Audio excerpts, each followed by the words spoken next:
चला तर मंडळी छानपैकी गोडाची कडाकणी तयार करूया। त्यासाठी 3 वाटी मैदा घालायचा, त्यामध्ये अर्धी वाटी बारीक रवा घालायचा, चिमूटभर मीठ घालायचं। मीठ पिठामध्ये चांगलं मिक्स करून घ्यायचं आहे।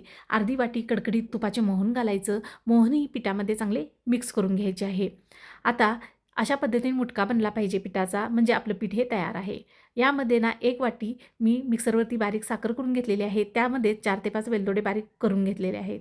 हे सर्व यामध्ये मिक्स करून घ्यायचं आहे। थोडी थोडी साखर पिठामध्ये मिक्स करायची। आता पिठामध्ये साखर मिक्स केल्यानंतर थोडं थोडं पाणी घालून हे पीठ आपल्याला मळून घ्यायचं आहे। कणकेचा गोळा मळून झाल्यानंतर खलबत्त्यातील ठोंब्याने आपल्याला ही कणिक चेचून घ्यायची आहे।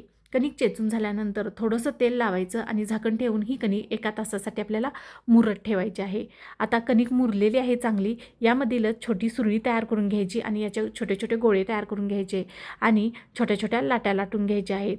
यामध्ये मी वेणी, फणी तसेच जोडवी आणि खाऊचं पान तयार करून घेतलेलं आहे।